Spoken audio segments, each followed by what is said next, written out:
Is it time for us to be the head and not the tail? I think it's time.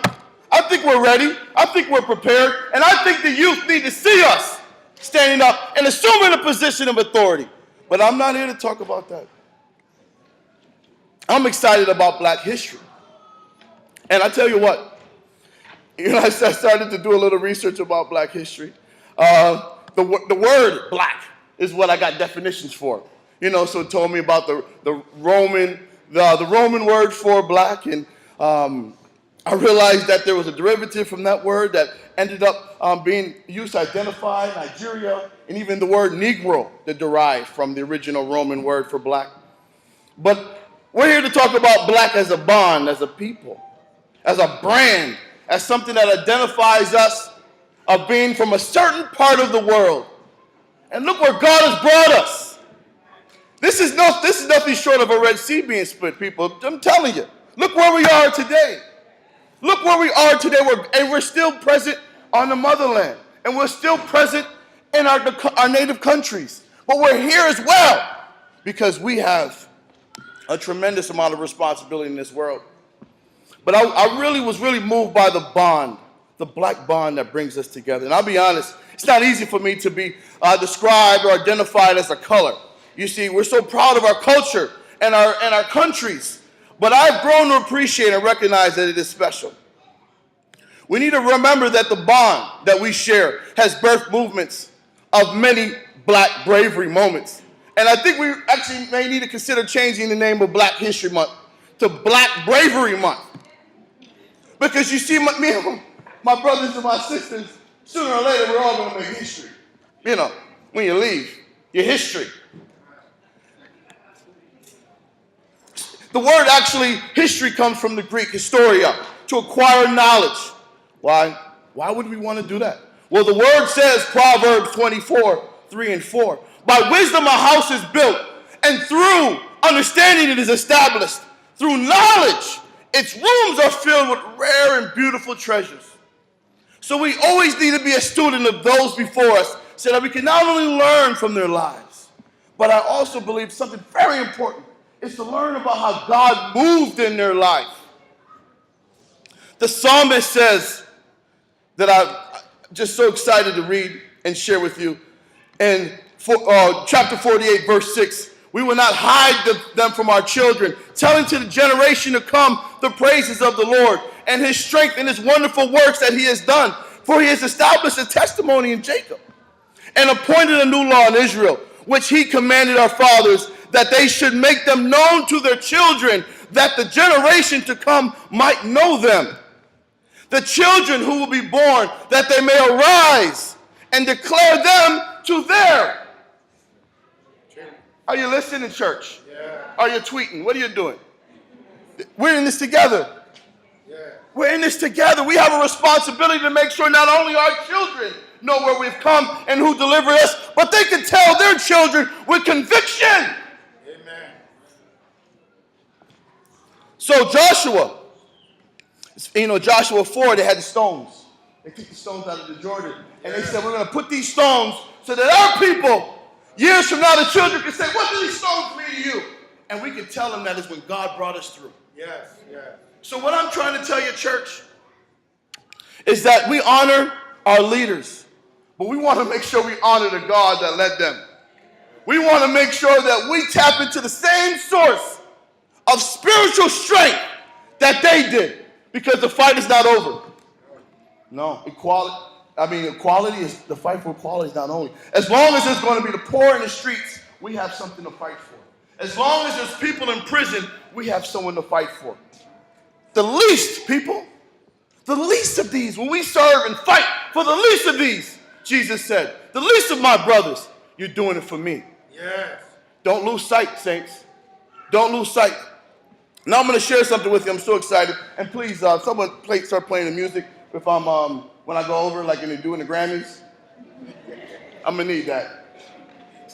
Please. So I want to share this with you. And I'm going to connect some dots for you, saints. These dots I want to connect for you. Harriet Tubman, our elder, Harriet Tubman. You would say, honestly, today, you'd say she started a franchise. a business owner, a businesswoman. She's about her business. Her business was freeing slaves. She had managers. They were called conductors.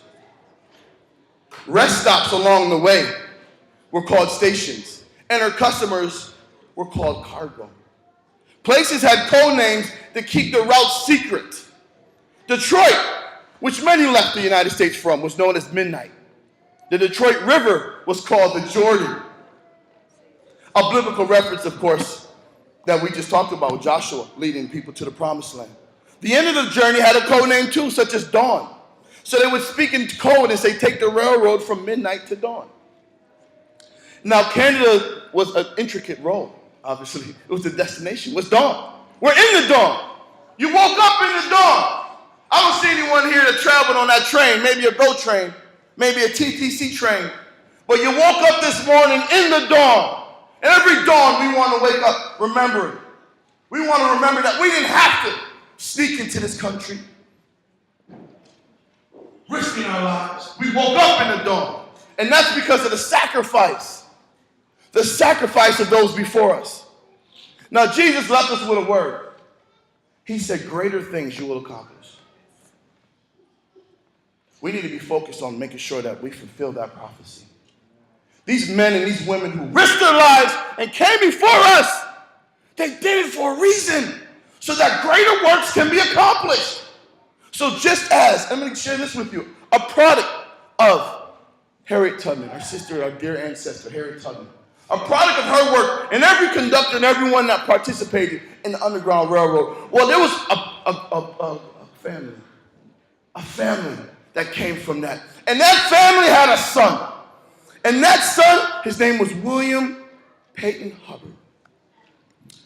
He lived from 1894 to 1914. Hubbard was the first visible minority and the first black citizen to be elected into public office here in Toronto, of any level, local, provincial, and federal, in any Canadian city. So in Toronto, Mr. Hubbard was a son, as I said, from American slaves who escaped to Canada. So he woke up in the dawn. Say, wake up in the dawn. Say, wake up in the dawn. He woke up in the dawn. And you know what he did when he woke up? He went to work. He went to do greater things and became a pivotal leader in our history, our rich history. So what happens after that? He has a baton. That baton was turned over to greats such as the Honorable Lincoln Alexander, who was the first elected man, African Canadian, elected into our parliament. Then followed the Honorable Jean Augustine from Grenada, who was the first woman, African Canadian woman elected. Give it up for our leaders. Give it up. And I myself, as a mayoral candidate, mayoral hopeful, I too plan to wake up in the dawn and do something about it. Now, history is not always headlines. It's not always who's first, because second, third, fourth, and fifth are pretty important too. And we need to really celebrate those people. And we need to celebrate all the people that helped these people get to these mountaintops. And as I look in this room, I see change makers. I see difference makers. I see people who will be counting on when the next leader steps up and is going to need the people to achieve these great things. You have to see your role. You have to see your responsibility in making sure that greatness continues. It's not easy. And I'm going to leave on this note. A perfect example of the difficulty our people had when it came to vote. Every single person in the U.S. that was prohibited and discouraged from voting, it was scary. It was a scary time. And every single person that made the decision that they were going to go against the rules at the time. They were going to stand up for their rights. And they were going to be heard. They were going to be heard. and they faced persecution. But every single person made a personal decision that I'm going to make a difference, that I am going to face adversity myself, and I'm going to erode slowly the things that are stopping my people from being great. So every single one of us has an opportunity to make history and to go against the enemy. You have to understand. You have to know what the enemy looks like. And you have to think about the little ones. The fight is not over. So if these greats, and I see all these wonderful presentations in the back, and give a round of applause for the presentations in the back. Really, I believe that's powerful. That's powerful. Who did that? Just the people. It's just wonderful. It really is. And I spent a lot of time reading. I look forward to reading some more and going over and just revisiting all the great accomplishments that we have done. But I want to tell you, if any one of them walked in this room today and said, oh, you guys are celebrating, that's very nice. So I want you to tell me about what you did since I did that. Be pretty quiet church. Now, I'm sure we have certainly a lot to be thankful for. We certainly have all in our own workspaces, in our own neighborhoods, broken barriers. And we applaud you all for that. And I ask you to just actually take this opportunity to applaud you all. All right, give yourselves a round of applause. Look around your neighbors. We all have gone against something very difficult. Whether it's the first person getting a promotion, whether it's the first person moving in the neighborhood, you did something to show that we can. And it was a powerful statement. So take great pride in your participation and your involvement in being part of making Black history. But if they walked in this room today and looked around and asked us what we did, we need to have answers. We're waking up in the dawn, everyone, and it's our responsibility to make the most of it. Fair enough? You with me? Are you with me? Are you excited about going out and making history? Do you believe that it's in you to make history? Do you believe that? Do you believe that you've been placed here for a reason? All right. So let's stay together. And let's find ways that collectively and individually we can make this world better. Are you with me on that? Because it can't be done without you. You got to understand it's a team sport. All right, saints of God, it's a pleasure. Thank you so much for the time. God bless you all.